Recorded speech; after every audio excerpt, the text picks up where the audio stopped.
Hello friends, আমি doctor Aminul.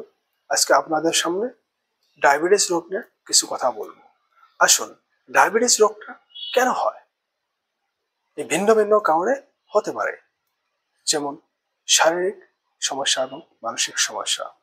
আপনার pancreas দুর্বল হয়ে গেলে ইনসুলিন প্রোডাকশনটা কমে যায়, ফলে ব্লাড সুগার লেভেলটা বেড়ে যায়। আপনার টেনশন, স্ট্রেস, ডিপ্রেশন এগুলো ডায়াবেটিস বাড়িয়ে দেয়। ঘুমের অভাব হলে এগুলোও বাড়িয়ে দেয়। এছাড়া জেনেটিক কারণের জন্য আপনার ডায়াবেটিস হতে পারে।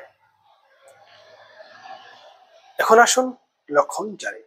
হাত পাও জ্বালাপোড়া করে, ঝিমঝিম করে, শরীরটা দুর্বল লাগে, ঘন ঘন পেশাব লাগে, শরীরটা অনেক ঘামে, ক্লান্ত লাগে, অস্বস্তিকর লাগে, তবে মনে করবেন আপনার ডায়াবেটিস হয়েছে।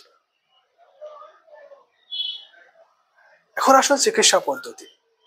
অ্যালোপ্যাথিকে মেটফর্মিন, গ্লাইমিপাইরাইড, পগলিপস আপনি খান। এগুলা দীর্ঘদিন খালে অবশ্যই আপনার অনেক পার্শ্বক্রিয়া দেখা যায়, যেমন চোখে এফেক্ট করে, কিডনিতে এফেক্ট করে, নার্ভে এফেক্ট করে।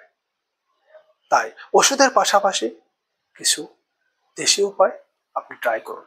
যেমন প্রত্যেক দিন সকালে 1 চামচ করে আমলকির রস খান। সপ্তাহে 2 দিন কেরালা সবজি ও ভাজি করে খান। নিম পাতা চিবিয়ে চিবিয়ে খান ও চায়ের সাথে খান।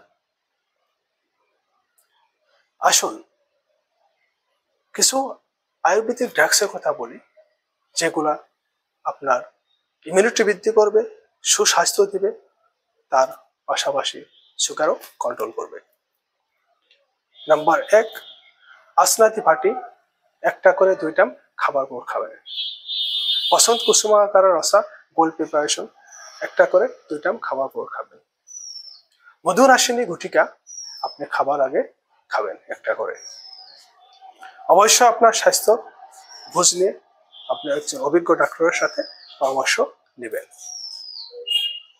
একজন সুস্থ মানুষ ডায়াবেটিস রোগী একজন সুস্থ মানুষের থেকে একজন ডায়াবেটিস রোগী বেশি দিন বেঁচে থাকতে পারে।